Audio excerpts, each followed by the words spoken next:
예, 우리 옆 사람과 인사 나누겠습니다. 많은 은혜 받으시기 바랍니다.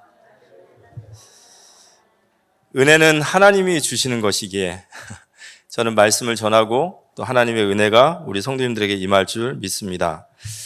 오늘 제목은 참된 자랑. 오늘 남전도에 또 저희들이 헌신 예배로 이렇게 말씀을 드리게 됐습니다. 저희 2부 예배 말씀이 누가 천국에서 큰 자인가, 천국에서 큰 자에 대한 말씀을 주시면서 이 원천의 축복이라는 말씀을 하셨습니다.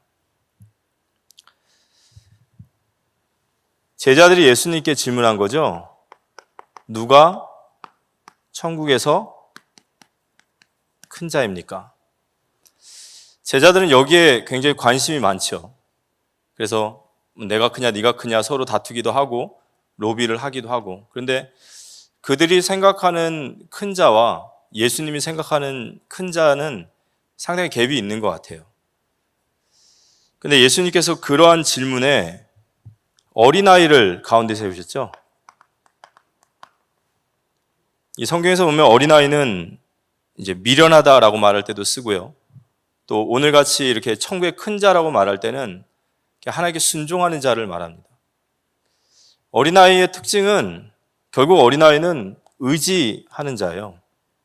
자신의 힘과 능력이 없으니까 온전히 의지하지 않으면 생존조차가 안 되는, 사실 우리가 그러한 자인 줄 우리가 알기를 원합니다.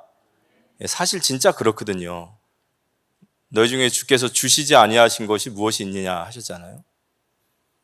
그러면 주님을 정말 온전히 의지하는 자라는 것은 주님을 온전히 신뢰하는 자와 같은 말입니다.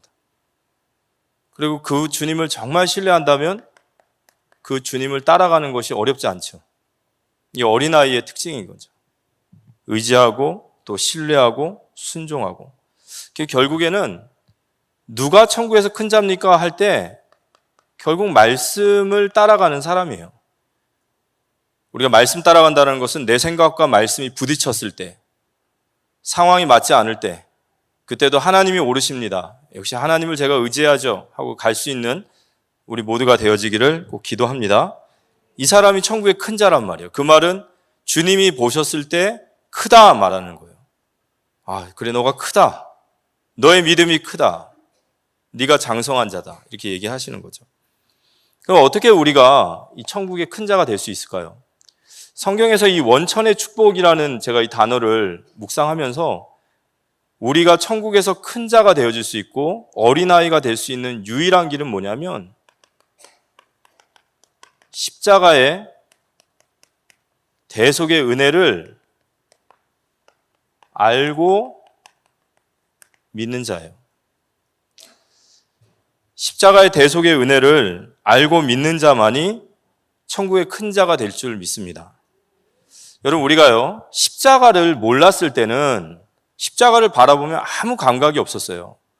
저건 뭐 기독교에서 그냥 목걸이처럼 들고 다니는, 우리 역사적인 예수님이 죽은 뭐 이런 정도지만, 진짜 우리가 하나님의 백성이 되어져서 그 십자가를 딱 바라보면 그 십자가의 의미를 정말로 알게 되고, 그리고 그 높이 들린 그 죄인과 함께 들려진 그 십자가를 딱 바라볼 때 우리 자신이 하나님 앞에 죄인임을 깨닫게 되는 거예요.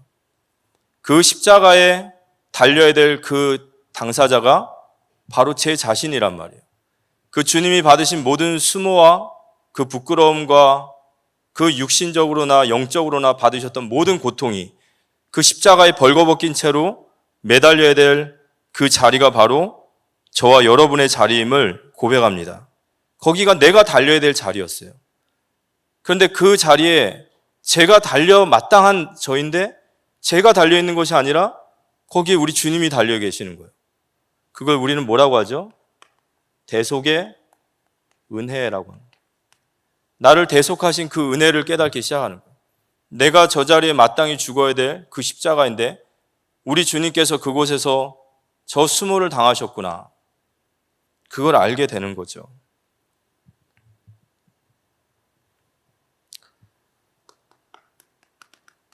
갈라디아서 4장 4절에 보면 때가 참에 하나님이 그 아들을 보내사 여자에게서 나게 하시고 율법 아래 나게 하신 것은, 이런 말씀이 있습니다. 천지의 주제이시고 입법자이신 분이 그 백성을 위하여 율법의 언약적 형벌적 책무를 짊어지기 위해서 율법 아래 순종하신 거예요. 율법을 창조하신 그분이 그의 백성의 죄를 위하여 그 율법 아래 순종하셨다. 갈라디아서 3장 13절에 보니까 신명기서 21장 23절에 바울이 왜 그렇게 예수님을 미워하고 교회를 왜 이렇게 잔멸을 하려고 했냐면, 신명기 21장 23절에 보면 나무에 달린 자는 하나님의 저주를 받은 자라 그랬어요. 그런데 이 예수라는 자가 십자가에 달렸단 말이에요. 그럼 하나님께 저주를 받은 자인데 그가 자신을 보고 뭐라고 얘기하냐면 내가 하나님이다 라고 말하니까 그게 용납이 안 되는 거예요. 신성 모독이죠. 그래서 예수를 십자가에 달려 죽이고 나서 바울은 너무도 잘한 일이다 라고 생각하는데, 아니 그 잔당들이 죽지 않고 계속 살아서 점점 번지니까 바울은 하나님 섬기는 자로서 용납이 안 되는 거예요. 그래서 막 교회를 잔멸하기 시작했죠. 그러다가 바울이 사도행전 9장의 다메섹에서 호련히 하늘로부터 비춰지는 빛과 그 음성이 하나님의 임재하심을 그는 알았거든요. 주여 누구시니까 했을 때 그가 뭐라 하셨죠? 나는 네가 박해하는 예수라. 그리고 나서 사도 바울이 갈라디아서 3장 13절을 얘기한 거예요. 갈라디아서 3장 13절 보면 그리스도께서 우리를 위하여 저주를 받은 바 되사 율법의 저주에서 우리를 속량하였으니 기록된 바 나무에 달린 자마다 저주 아래 있는 자라. 전에 바울이 예수 그리스도를 십자가에 못 박아 죽이고 그를 핍박했던 것은 그가 하나님 앞에 저주를 받은 자로서 어찌 하나님이라 말하냐, 그것 때문에 그를 핍박했는데, 알고 봤더니 주님이 나무에 달리신 것이 우리를 율법의 저주에서 속량하시기 위하심인 거예요. 거기서 바울이 완전히 다 무너지는 거죠. 내가 달려 죽어야 될 그 십자가에 우리 주님이 달려 죽으신 거예요. 대속의 은혜를 주신 거예요. 이 대속의 은혜를 체험한 자는 모두 다 똑같은 질문을 합니다. 주님, 왜 그러셨습니까? 왜 나 같은 자를, 여러분 아담이라는 뜻이 먼지라는 뜻이죠? 그럼 먼지라는 말이 아니라 정확히 말하면 티끌이에요. 여러분 저와 여러분은 티끌입니다. 아멘? 이 온 우주에 우리는요 티끌과 같은 존재예요. 그런데 그 티끌과 같은 존재를 위해서 하나님께서 십자가를 지시고 죽으셨단 말이에요. 그러니까 우리에게 정확하게 이 은혜가 부딪힌다면 우리는 그 말밖에 할 수 없어요. 먼지 같은 나를 위해, 무익한 나를 위해, 죄밖에 없는 나를 위해 주님이 십자가에서 죽으심을 질문하는 거예요. 왜 그러셨습니까? 이 신앙이라는 게 자꾸 깨달아가고 철들어가는 것 같습니다. 제가 결혼을 했을 때 저는 거의 불신자 상태였어요. 근데 이제 제가 저희 집사람이 복음을 받고 그 다음에 다시 저한테 복음이 오게 되는 과정에서 결혼을 하게 됐는데, 교회에서 목사님이 주례를 서러 오셨어요. 근데 그 시간이 주일 오후 1시였어요. 그럼 이제 지금 생각해보면 주일 오후 1시가 어떤 의미인지 제가 아는데 그땐 몰랐죠. 오니까 귀찮기도 하고 무슨 목사님 오냐 이랬단 말이에요. 나중에 제가 교회를 와서 신앙생활 해보다 보니까 그 시간이 이게 장난이 아닌 거예요. 그래서 내가 진짜 철없구나. 우리가 주님 앞에, 주님 나 같은 자를 위해 주님이 그 피를 흘리셨는데 알아갈수록 주님 그 이유가 무엇입니까? 왜 그러셨습니까? 라고 할 때 주님 우리에게 딱 한마디 하세요. 뭐라고 하실까요? 내가 너를 사랑한다는 거예요. 히브리서 12장 2절에 보면 예수 그리스도, 믿음의 주요 온전케 하시는 예수를 바라보자 하면서 한번 읽어볼까요? 믿음의 주요 또 온전하게 하시는 이인 예수를 바라보자. 그는 그 앞에 있는 기쁨을 위하여 십자가를 참으사 부끄러움을 개의치 아니하시더니 하느님 보좌 우편에 앉으셨느니라. 잠깐만 켜주세요. 그는 그 앞에 있는 기쁨을 위하여 십자가를 참으사 부끄러움을 개의치 아니하셨다. 이 십자가는 정말 부끄럽고 고통스러운 거예요. 그런데 그가 그 십자가를 지실 때에 그 앞에 기쁨이 있었다는 거예요. 주님이 그 십자가를 지시면서 기뻐하셨어요. 그 뭐가 기쁨이 된다고 그걸 기뻐하실까요? 그 기쁨이 무엇일까요? 같이 한번 따라해 봅시다. 주님은 우리를 보신 거죠. 근데 여기서 되게 중요한 말이 있어요. 개의치 아니하셨다. 여러분, 개의치 아니하다는 말이 무슨 말일까요? 괜찮아, 이거예요. 여러분, 이 사랑을 감당하실 수 있습니까? 저는 제가 이 말씀이 가슴에 와닿고 나서 제가 진짜 죄인인 것을 알았어요. 저는 아무것도 모르고 살았던 거예요. 주님의 은혜도 몰랐고 무지의 극치예요. 알아갈수록 주님 앞에는 너무너무 죄송하고 주님께 너무도 깨닫지 못하는 제 자신이 부족하고 그 주님의 사랑을 이해할 수 없고 그 십자가의 대속의 은혜, 내가 철저한 하나님 앞에 죄인이고 나는 하나님 앞에 설 수 있는 조금의 내게는 어떠한 공로도 없어요. 주님이 다 이루신 역사시고 주님이 다 행하신 은혜이심을 고백합니다. 이때부터 철이 드는 거예요. 신앙도 철이 들더라고요. 철이 들어가요. 주님의 사랑을 알고 그 깊이를 알아갈수록 점점점 신앙이 성장해가고 장성해져 갑니다.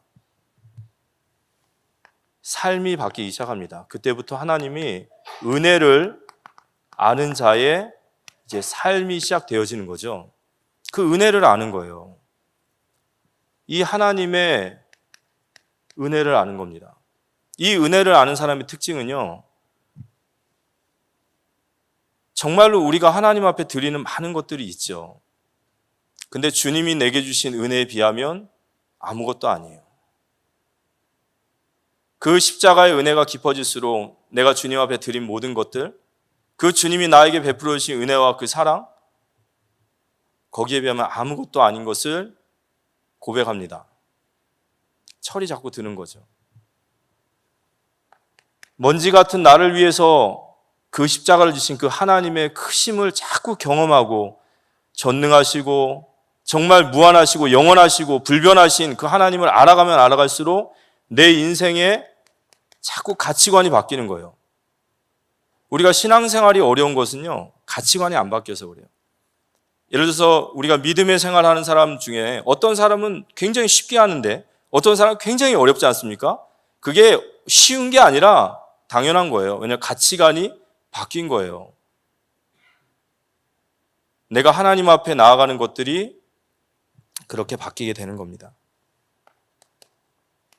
하나님 앞에 정말 진정으로 쓰임받는 일꾼의 모습은 그 은혜를 아는 자입니다. 마태복음 25장에 보면 우리 양과 염소에 대한 이야기가 나옵니다. 오른편에 양이 있었고 왼편에 염소가 있지만 제가 뒤로 돌면은 왼편 오른편이 바뀌니까 여긴 누구도 아닙니다.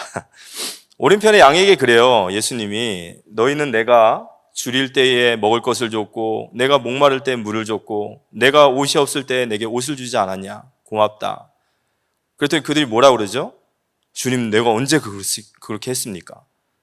넌 지극히 작은 자에게 한 것이고 내게 한 것이다. 이렇게 얘기해요. 근데 이제 또 왼편에 있는 염소들에게 얘기합니다. 너희는 내가 굶주릴 때 주지 않았고 목마를 때에 물 주지 않았고 내가 헐벗을 때 옷을 주지 않았냐? 그들이 뭐라죠? 우리가 언제 안 줬습니까? 지극히 작은 자에게 하지 않은 것이 내게 한 것이라. 양과 염소의 차이가 뭘까요? 염소는 자신의 행위와 공로로 마땅히 내가 이럴 만한 칭찬을 받고 이럴 만한 상을 받을 수 있는 사람이야 라고 생각하는 자신의 행위와 자신의 공로가 기초가 되어지는 신앙, 그 사람은요 자신이 한 모든 것을 손가락으로 다 세고 있어요. 하나님, 내가 이거 한 거 다 알고 있죠? 이거 알아주시면 교만해지고 이거 몰라주시면 분노가 일어나고 이거 하다가 힘이 없으면 낙심하고. 그런데 하나님의 은혜를 받은 자는 어떻게 될까요? 해놓고도 몰라요. 본성이 변해버린 거예요. 본성이 변한 거예요. 그래서 이 본성이 변한 사람들을 성경에는 누가복음 17장 7절에 10절에 이렇게 설명하고 있죠. 종이 주인에게 하는 말입니다. 이와 같이 너희도 명령받은 것을 다 행한 후에 이르기를 우리는 무익한 종이라. 그 다음 구절이 중요해요. 우리가 하여야 할 일을 한 것뿐입니다. 우리의 본성의 변화를 받고 하나님의 크신 은혜를 점점 체험하고 알아갈수록 마땅히 해야 될 일을 했는데 하나님 그게 뭐요? 하나님 내게 주신 은혜는 더 크고 내가 티끌 같은 내가 우리 주님을 섬기는 것이 이렇게 크고 귀한 일에 나를 써주시는데 하나님 어찌 그게 내가 수고했다 말할 수 있습니까? 마땅히 해야 할 일을 했을 뿐입니다. 아멘. 우리 모든 316 교회 성도님들과 특별히 하나님의 일을 하는 직분과 일꾼들은 원천의 축복을 받는 축복이 임하기를 기도합니다. 이게 답이에요. 어떤 교육도 훈련도 아닙니다. 우리에게 말씀하시는 복음의 능력밖에 없어요. 예수 그리스도의 십자가의 대속하심으로 더 깊게 들어가시고 더 깊게 알아가시며 말할 수 없는 감사와 감격으로 주님 섬기는 우리 모두가 되었으면 좋겠습니다. 오늘 고린도후서 10장은 12장까지 전체가 이어져야 되는데 이걸 다 읽으면 오늘 이제 3부가 끝나잖아요. 그래서 이제 앞쪽만 읽었습니다. 근데 이 10장의 배경은 이 사도 바울이 자신의 사도권을 변명하고 있어요. 사도권을 변명한다는 뜻이 뭘까요? 그것도 자신이 세운 교회에서 사도권을 나는 사도야, 나는 너희들에게 진실로 사도야 라고 말해야 될 이유는 고린도 교회가 바울의 사도권을 부정하기 시작한 거예요. 근데 이 너무도 기가 막힌 게 고린도 교회를 누가 세웠냐면요, 사도 바울이 세웠단 말이에요. 1년 6개월 동안 사도 바울이 눈물로 세운 교회인데 사도 바울이 고린도 교회를 떠나고 나서 이 교회가 바울을 부정하기 시작하고 바울이 전한 복음을 부정하기 시작하는 거예요. 근데 그러한 이유가 뭐냐라고 할 때 첫 번째는 지극히 큰 사도들. 이건 사도 바울이 비꼬은 말입니다. 이 사람들은 어떤 사람들이냐면 스스로 크다 말하는 자들이에요. 이게 지금 고린도 교회 안에 들어온 이 거짓 선지자들, 거짓 교사들인데 고린도 후서 11장 5절의 말씀을 보면 나는 지극히 크다는 사도들보다 부족한 것이 조금도 없는 줄을 생각하노라 이렇게 얘기합니다. 근데 이들이 누굴까라고 이렇게 연구를 해보면 유대주의 그리스도인들이 아니겠냐 하지만 사실 이들은 유대적인 그리스도인들이 아니라 율법을 강요한 자들이 아니라 이들은 헬라의 철학과 지식을 말하는 교사들이었어요. 그러니까 헬레니즘, 곧 그리스라고 하는 그 나라는 참 신기해요. 그 나라는요, 돈이 많아도 돈이 많거나 명예가 높거나 이런 거 안 따져요. 그들이 따지는 유일한 것은 지식입니다. 그리고 그 지식을 말로 표현하는 것을 가장 중요하게 해요. 그래서 그리스의 철학자들이 많은 거예요. 어딜 가든 막 가르치고 말하고. 근데 그러한 철학자들이 교회 안에 들어왔습니다. 그리고 교회 안의 성도들에게 그들은요, 자신들이 연설하는 것을 청중들이 듣고 인기를 몰아가고 그걸로 돈을 버는 사람들이라 교회 안에 들어와서도 자신들의 막 설교를 하는 거예요. 근데 그곳에서 기득권을 가지고 고린도 교회를 어떻게 보면은 사로잡아서 자신들을 따르게 만들려고 하니까 반대적으로 고린도 교회의 영적인 권위자인 바울을 깎아내려야 되는 거예요. 그래서 오늘 고린도후서 11장을 보면 계속 사도 바울에 대한 공격이 있고 바울은 거기에 대해서 이제 변명을 하게 되는 겁니다. 근데 바울이 이들을 뭐라고 하냐면 고린도후서 11장 14절에서 15절, 저희 잘 아는 구절이죠. 이들을 뭐라고 하냐면요, 이것은 이상한 일이 아니니라. 사탄도 자기를 광명한 천사로 가장하나니 그러므로 사탄의 일꾼들도 자기를 의의 일꾼으로 가장하는 것이 또한 대단한 일이 아니니라. 그들은 마지막은 그 행위대로 되리라. 그러니까 이 바울이 얘기하는 거죠. 그들은 사탄의 일꾼이다. 여러분, 사탄의 일꾼은 이런 거짓 선지자들, 거짓 교사는 분별하기 의외로 쉬워요. 그들은 어떤 이야기를 하던 결국 동일한 목적을 가지고 있습니다. 그 목적을 사도 바울이 얘기했죠. 사도행전 20장 29절과 30절에 보면 내가 떠난 후에 사나운 이리가 여러분들에게 들어와서 그 양떼를 아끼지 아니하며 또한 여러분들 중에서도 제자들을 끌어 자기를 따르게 하려고 어그러진 말을 하는 사람들이 일어날 줄을 내가 아노라. 이게 이제 장로님들, 감독자들 세우면서 에베소 교회를 부탁하면서 한 얘기예요. 내가 떠나고 나면 사나운 이리들이 들어와서 그들이 어그러진 말로 양떼들을 끌고 가는데 누구를 따르게 한다고요? 자기를 따르게 하려 함이라. 우리 직분자들과 사역자들은 항상 우리의 사역에는 오직 예수 그리스도만 남는 은혜가 임하기를 기도합니다. 이건 굉장히 우리가 의식하고 의도적으로 있어야 돼요. 그런데 이제 이러한 어떤 거짓 교사들, 사탄의 이런 일꾼들이 이제 이들이 바울을 이제 공격을 하기 시작합니다. 재밌으실 거예요. 근데 뭐라 공격하냐면요. 이렇게 공격하는 거예요. 이들은 헬라의 철학자들입니다. 그런데 고린도 교회가 이들의 말에 금방 속아 넘어갈 수 있었던 것은 그들이 헬라의 문화 속에 있는 자들이었고 이방인들이다 보니까 바울이 아무리 복음을 많이 얘기했어도 금방 현혹되는 거예요. 그래서 막 철학자들이 말하는 그 막 유창한 말과 논리적인 말에 그들도 막 껌뻑 가는 거예요. 근데 그들이 바울을 이제 비난하고 그의 권위를 깎아내리고 그를 부정하게 만들고 그가 가리킨 복음을 부정하게 만드는 첫 번째가 뭐냐면 진정한 교사는 웅변력이 있어야 된다라는 거예요. 이 웅변력이라는 말이 뭘까요? 말을 잘해야 된다는 거예요. 그런데 고린도후서 11장 5절에서 6절에 보니까 나는 지극히 크다는 사도들보다 부족한 것이 조금도 없는 줄 생각하노라. 내가 비록 말에는 부족하나 지식에는 그렇지 아니하니 이것을 우리가 모든 사람 가운데서 그 모든 일을 너희에게 나타내었느니라. 바울도 내가 말이 부족한 걸 알고 있었구나. 이 말이 부족하다는 것은 그들이 바울에게 말이 부족하다 하니까 비꼬든 얘기한 거지요. 사실 여기 우리가 좀 오해가 있습니다. 바울이 말이 부족하다는 것은 그의 언변이 아니라 이 헬라의 철학자들은 그 당시에 가장 유명한 수사학이라는 것을 가지고 말을 논리적으로 풀었어요. 근데 그 수사학이라는 것이 너무너무 사람들의 귀에 정말 아름답고 너무너무 듣기 좋은 소리인 거예요. 논리적이고. 근데 바울은 그 수사학을 쓰지 않는다라는 거예요. 그들이 말에는 재능이 없다라고 말한 것은 바울의 지식은 무시하지 못하는 거예요. 바울은요, 머릿속에 성경을 가지고 다니는 사람입니다. 그가 만나는 사람은 히브리인이었고 아람인이었고 로마인이었고 헬라인이었어요. 그러니까 그의 지식을 부정할 수는 없는데 그가 수사하게 아름다운 말로 하지 않으니까 그는 교사로서 탈락이다 이렇게 얘기하는 겁니다. 그리고 두 번째는 교사는 이 전문인이어야 된다는 거예요.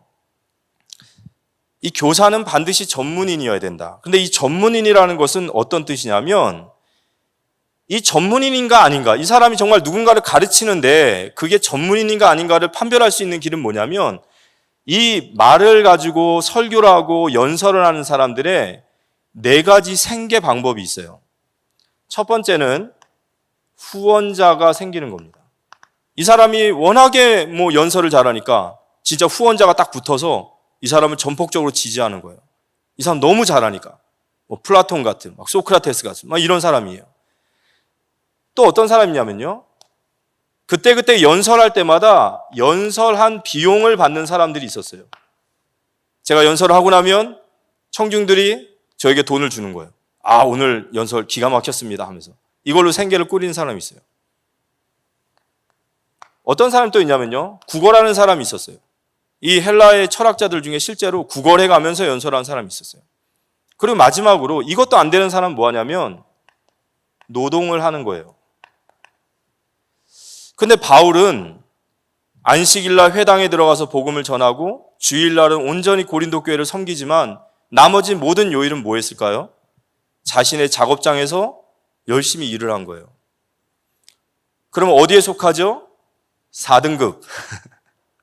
그들이 봤을 때 4등급인 거예요. 얼마나 그가 연설을 형편없이 하고 부족한 자면 그는 후원자도 없고 연설 비용도 못 받고 그냥 자기가 벌어서 먹고 살아야 되는 노동을 하냐 이거예요. 이걸 가지고 막 공격을 하는 거죠. 세 번째는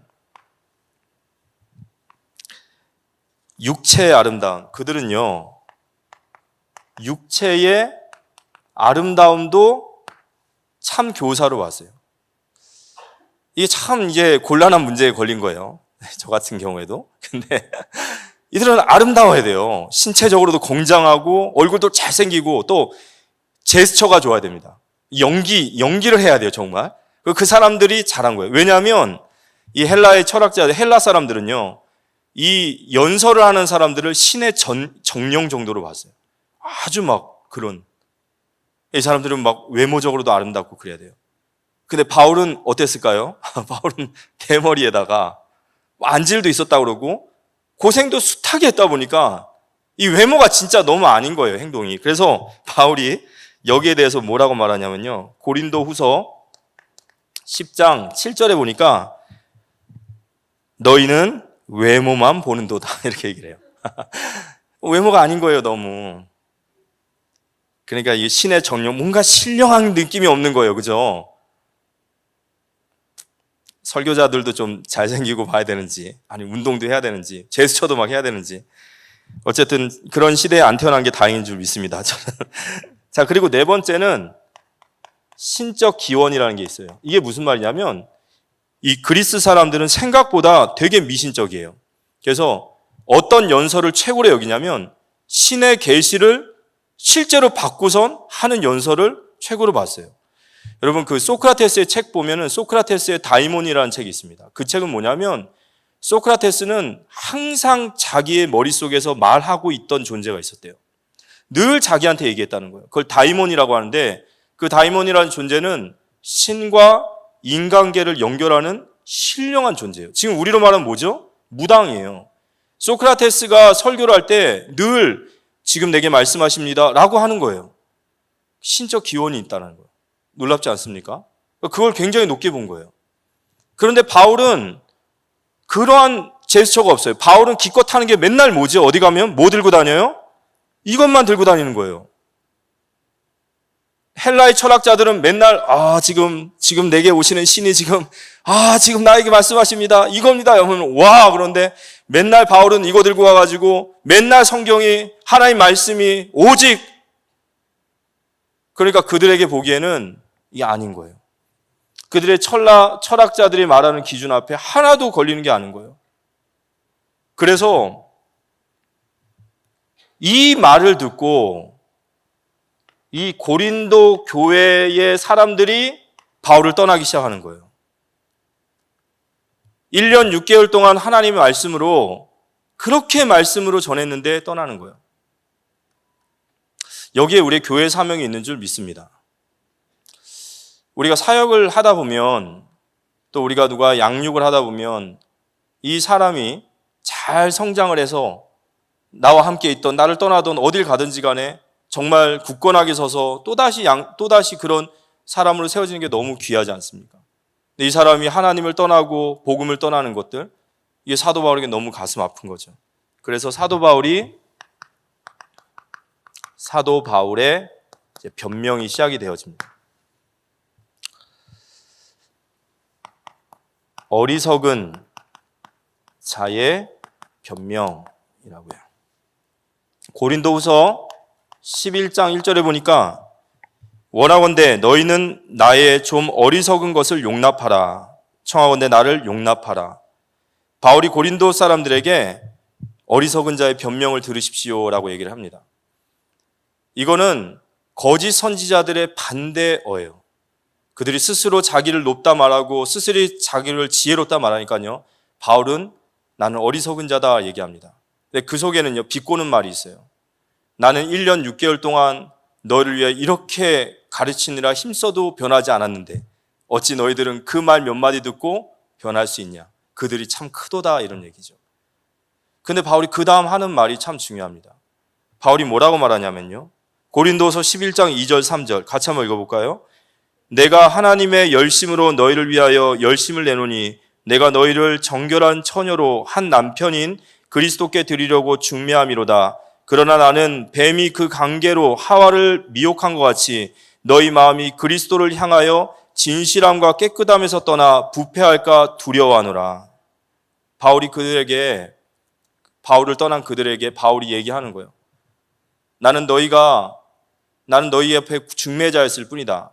너희를 예수 그리스도께 인도하는 중매자였을 뿐인데 너희들이 하와가 미혹받았듯이 미혹받아서 그리스도를 떠나고 너희 마음이 부패할까 봐 그것만이 내게 심히 근심이다라는 거예요. 근심이 다르죠.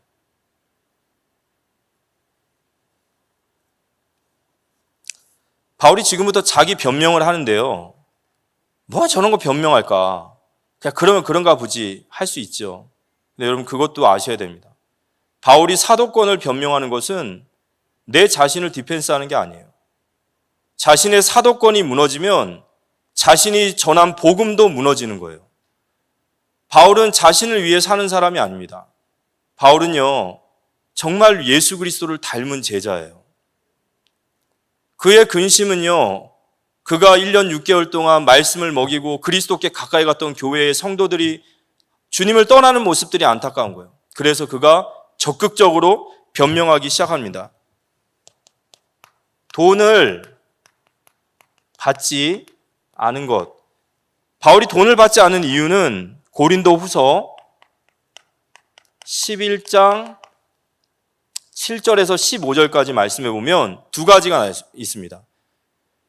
바울이 돈을 안 받았다고 하니까 선교사들도 자비량으로 선교를 하고 목회자들도 알아서 까마귀가 먹이고 여러분 그거 아니에요. 이게 성경을 읽어보면 바울을 후원하고 바울을 돕는 교회들이 항상 있었어요. 그런데 고린도 교회만 바울이 그들에게 손을 내미지 않은 겁니다. 그래서 마게도냐에서 그들이 후원한 것을 가지고 고린도 교회를 개척하고 마치 그들에게 뜯어내듯이 내가 했다라고 말을 하기도 해요. 그런데 바울이 그들에게 돈을 받지 않는 것은 그들이 말하는 4등급이 아니라 바울은 그들을 내가 너희를 사랑하고 나는 너희 앞에 정직했다라는 거예요. 그 말은 내가 그들과 같이 내가 말씀을 전하고 돈을 받는다면 그것이 하나님 말씀이겠냐? 그들이 돈을 받고 강연을 하듯이 돈을 받는다면 하나님의 말씀은 강연이 아닌 줄 믿습니다. 바울이 그 명확한 선을 딱 긋는 거예요. 왜냐하면 고린도 교회는 거기에 너무도 취해 있기 때문에 거짓 선지자들과 정확하게 명확하게 선을 긋는 거예요. 내가 전하는 이 말씀은 하나님의 복음의 말씀이고 생명의 말씀이지 연설가들의 강연이 아니다 이거예요. 바울이 돈을 받지 않은 이유입니다. 두 번째, 바울이 전문인이 아니다. 전문인이죠. 웅변가가 아니다. 말을 제가 순서가 거꾸로였지만 말을 잘 못한다라고 얘기하죠. 근데 그 말을 잘 못한다라는 것이 이 말을 못한다는 게 아니라 그 당시에 말하는 수사학, 이 수사학의 논리를 따라서 하지 않는다라는 얘기였어요. 그러면 진짜로 바울이 말을 못할까요? 안 그렇습니다. 바울 서신 연구하시는 분들은요, 바울은요, 명연설가예요. 그가 로마서를 쓴 걸 보면요, 그 로마서의 논리의 구조를 보면 수사학이 다 들어가 있고 우리가 생각할 만큼 그런 존재가 아니에요. 그런데 바울이 고린도 지역에서 이 수사학을 따라서 복음을 전하지 않아요. 왜 그러죠? 고린도전서에 보면 나와 있습니다. 고린도전서 2장 2장 1절에서 5절입니다. 같이 한번 읽어볼까요? 바울이 왜 그들의 말과 그들의 수사학을 따라서 아름다운 말로, 논리적인 말로, 그들의 귀를 즐겁게 하는 말로 왜 그 말을 섞지 않았는지 바울이 얘기하죠. 같이 한번 읽어보겠습니다. 형제들아, 내가 너희에게 나아가 하나님의 증거를 전할 때에 말과 지혜의 아름다운 것으로 아니하고 이거예요. 그 다음, 내가 너희 중에서 예수 그리스도와 그 십자가에 못 박힌 것 외에는 아무것도 알지 아니하기로 작정하였으니라. 내가 너희 가운데 거할 때에 약하고 두려워하고 심히 떨었노라. 내 말과 내 전도함이 설득력에 있는 지혜의 말로 하지 아니하고 다만 성령의 나타나심과 능력으로 하여 너희 믿음이 사람의 지혜에 있지 아니하고 다만 하나님의 능력이 있게 하려 하였노라.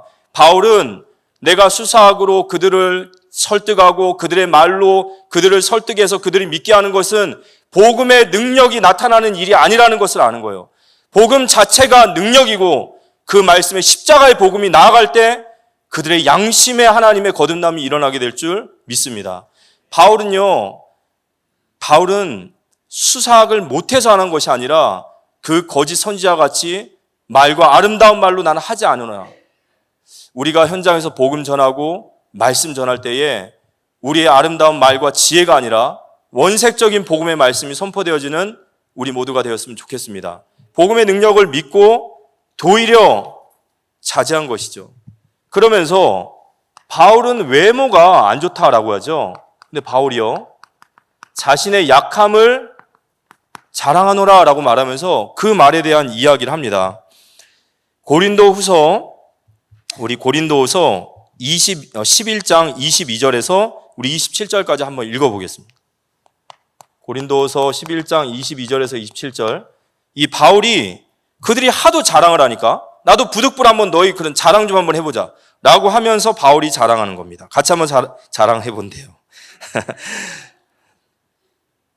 같이 한번 바울의 자랑을 한번 읽어보겠습니다.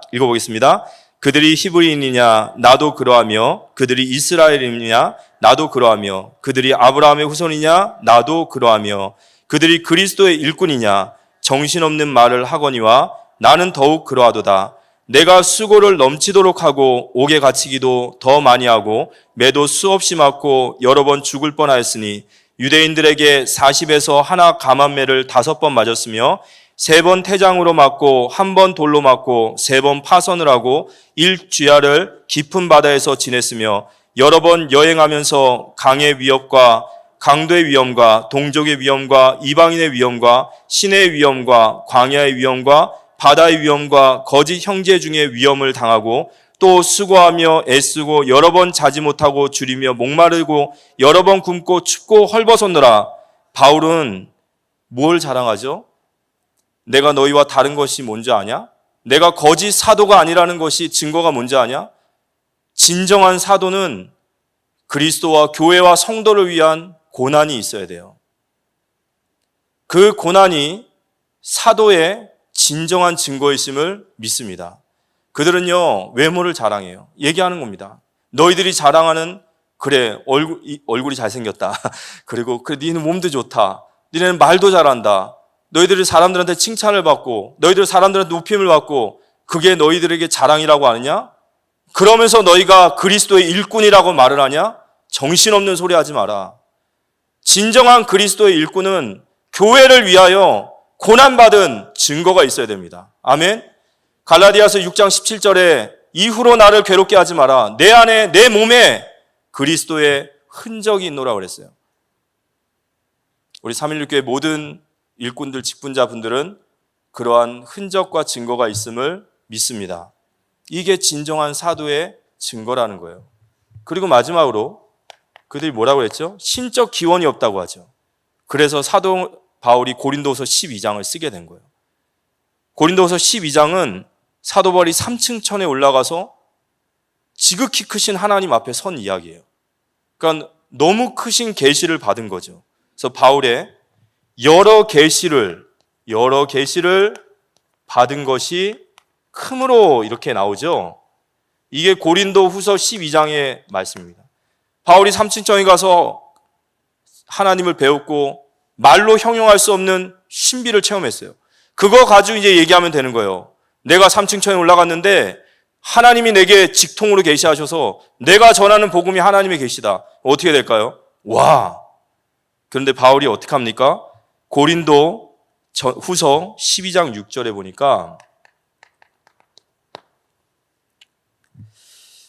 내가 만일 자랑하고자 하여도 어리석은 자가 되지 아니할 것은 내가 참말을 함이라. 그러나 누가 나를 보는 바와 내게 듣는 바에 지나치게 생각할까 두려워하여 그만두노라. 바울이 이 얘기를 하면요, 그때부터 사람들은 누구를 쳐다볼까요? 바울을 쳐다보는 거예요. 바울은 이 얘기를 충분히 할 게 있어요.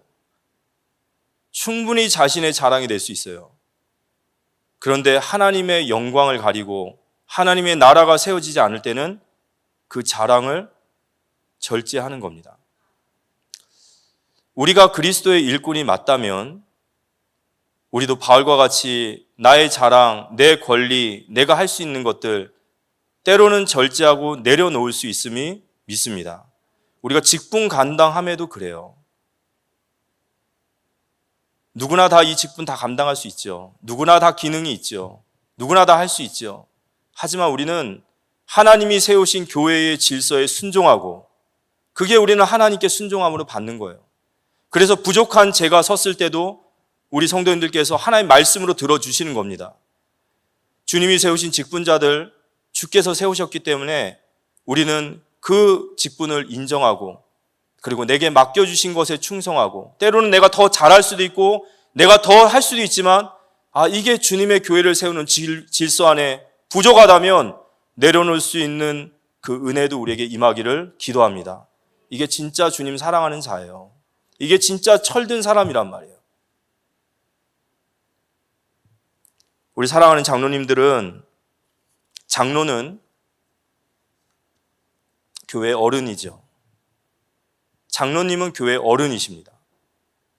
그럼 가장 이해가 넓으셔야 되고, 가장 품으셔야 되고, 가장 성도들을 보살피고 양보하고 세우셔야 됩니다. 그런 은혜와 축복이 우리 모든 중직자분들에게 임하셔서, 그런 중직자분들이 계신 우리 교회가 좋은 교회, 행복한 교회인 줄 믿습니다. 바울이 이 모든 일들을 자랑한 후에 이런 얘기를 합니다. 바울이, 이게 하나가 밀렸지만 그냥 하겠습니다. 바울의 참된 자랑은 이게 아니었어요. 오늘 고린도 후서 11장 28절에 보면 바울의 참된 자랑이 나옵니다. 같이 한번 읽어볼까요? 11장 28절. 이 외의 일은 고사하고 아직도 날마다 내 속에 눌리는 일이 있으니 곧 모든 교회를 위하여 염려하는 것이라. 여기 고사하다라는 단어는 중요하지 않게 여긴다. 지금까지 내가 했던 모든 일들, 그거 내게 그게 중요한 게 아니다. 그러면서 내가 날마다 눌린다라는 이 눌리는 것이라는 단어가 헬라어로 에피스타시스라는 뜻이에요. 에피스타시스라는 뜻이 어떤 뜻이냐 봤더니 압박감, 찌부러지는 그런 중압감, 눌림, 괴로움 이런 뜻인데, 이 뜻의 원어를 들어가면 이렇게 나와요. 사람이 환경의 어떤 특징에 집중하다 보니까 다른 것을 상대적으로 배제하는 상태라는 거예요. 그러니까 바울은 이러한 많은 수고와 사도의 증거가 있지만 이거보다 바울이 더 집중하고 있는 게 있다 보니까 이런 것들이 바울에게는 들어오지 않는 거예요. 그러면 바울이 그의 눌림, 그가 집중하고 있고 상대적으로 다른 건 아무것도 아닐 필요도 없어. 그런 거는 중요한 게 아니라 내가 날마다 눌리고 내가 날마다 염려하고 내가 날마다 내 가슴이 아픈 게, 그게 뭐라고 하신 거죠? 나는 날마다 교회를 위하여 내가 마음이 눌리노라 그런 거예요. 바울의 자랑은 그거예요. 내가 교회를 생각하면 마음이 눌린다. 난 교회를 생각하면 너무 마음이 눌린다. 우리 사랑하는 316교회 성도님들, 우리의 마음속에도 이러한 참 자랑이 있기를 기도합니다. 우리 총 남전도에, 우리 모든 귀한 우리 남전도에도 이러한 자랑이 우리 안에 있기를 기도합니다. 얼마나 하나님 앞에 아름다운 성도의 모습이고 제자의 모습인 줄 모르겠습니다. 오늘 결론적으로 말씀을 나누면서, 오늘 바울은 참된 자랑을 했습니다. 우리가 바울의 이야기를 쭉 듣다 보면 너무 가슴이 뭉클해지고, 그래 저런 신앙을 나도 따라가야 되는데 참 저런 신앙 너무도 귀하지 않나 라는 생각이 듭니다. 바울은 주님을 사랑하는 성도였습니다. 그리고 바울은 교회를 사랑하는 주님의 일꾼이었고, 그리고 바울은 너무도 주님을 닮아 있어요. 주님이 자신을 위해 살지 않으셨던 것처럼 바울도 단 하나도 그를 위해서가 아니라 몸된 교회를 위하여 그렇게 주님 앞에 서 있습니다. 바울이 변론한 것도 자신을 위함이 아니에요. 참 자랑도, 나를 날마다 누르는 마음도 교회를 염려한다라 하셨습니다. 이 바울의 참 자랑이 우리에게 생겨나고 있기를 기도합니다. 저도 그렇고요, 우리 성도님들도 그렇고. 그럼 정말로 우리는 아마 최고의 축복받은 신앙생활을 하고 있지 않나 싶습니다. 우리 총남전도에 제가 말씀을 좀 묵상하면서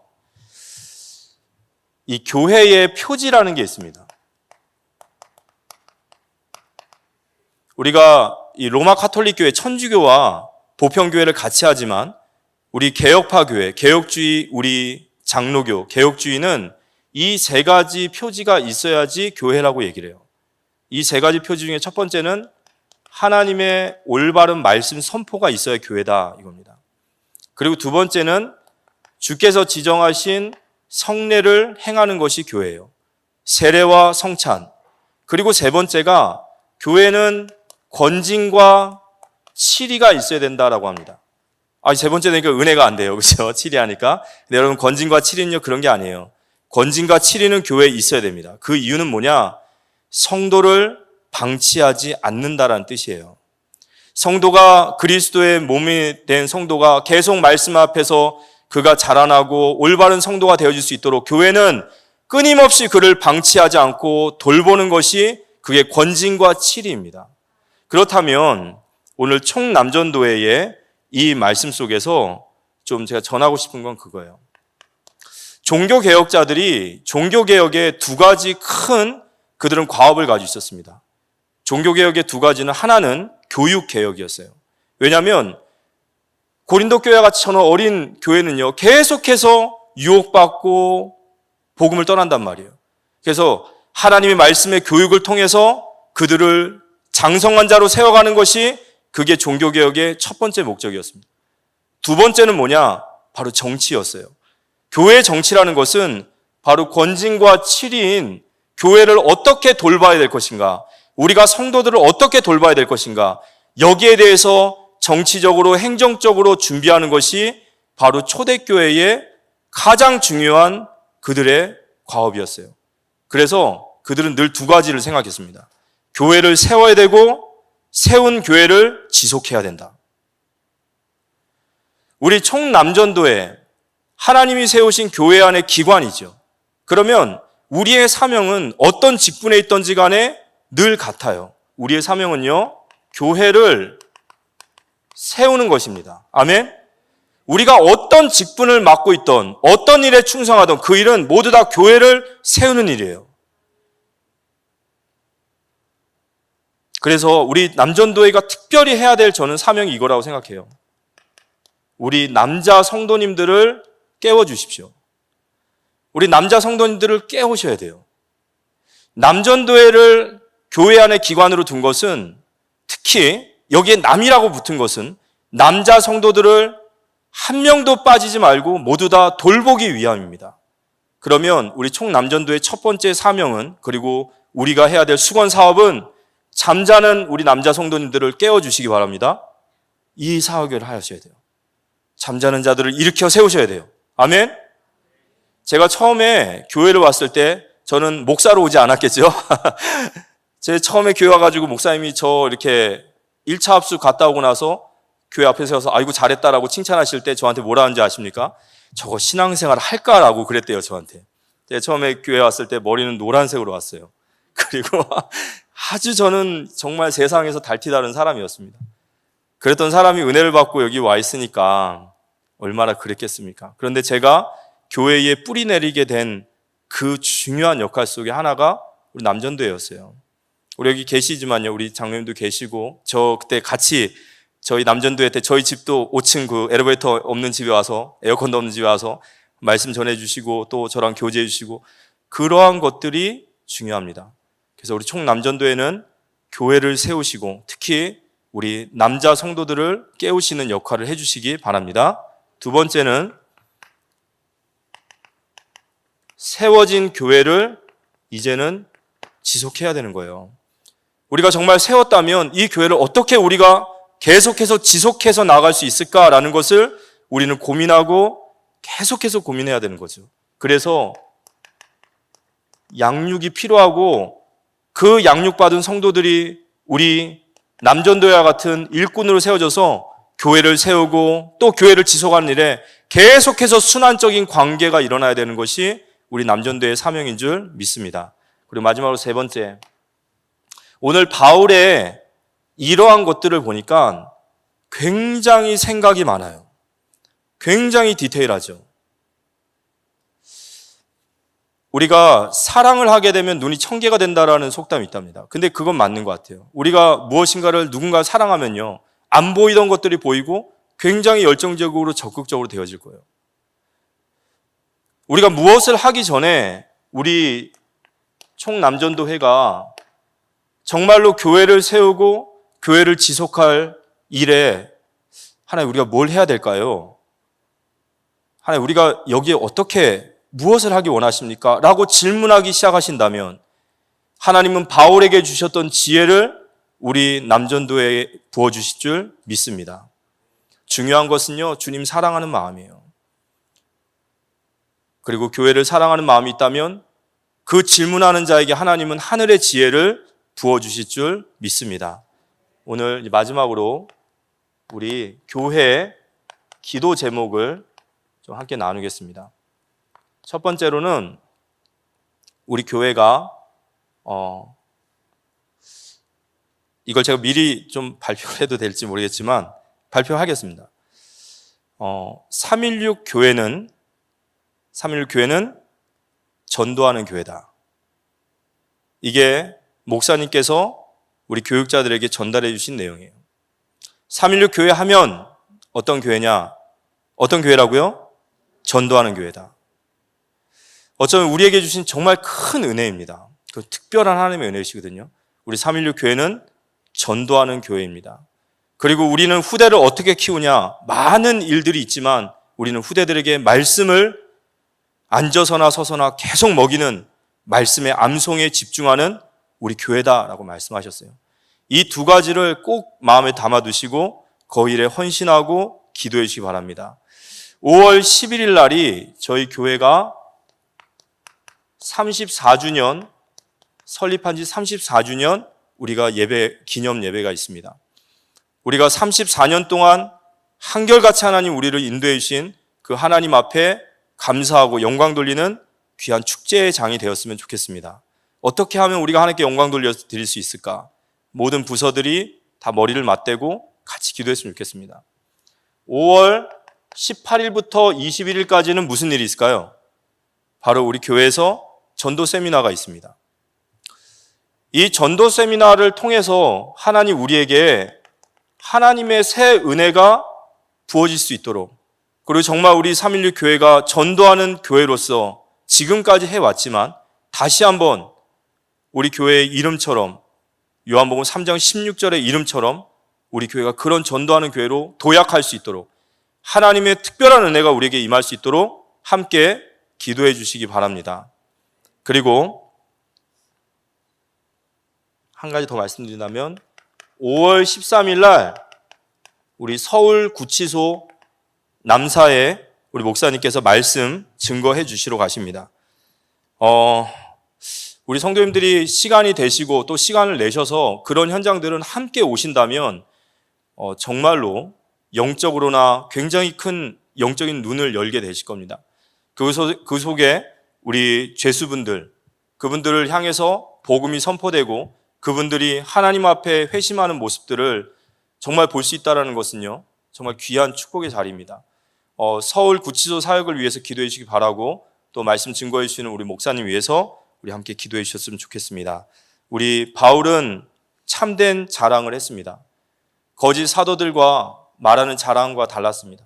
바울의 자랑은 내가 항상 늘 눌리는 것은 교회를 염려함이라 라고 했습니다. 우리 총남전도회, 또 우리 모든 사랑하는 우리 316교회 성도님들이 바울과 같이 교회를 사랑하고 교회를 아끼고 그 교회를 어떻게 세울지를 고민한다면 하나님 우리를 천국에서 가장 큰 자로 여기시고 우리를 축복하실 줄 믿습니다.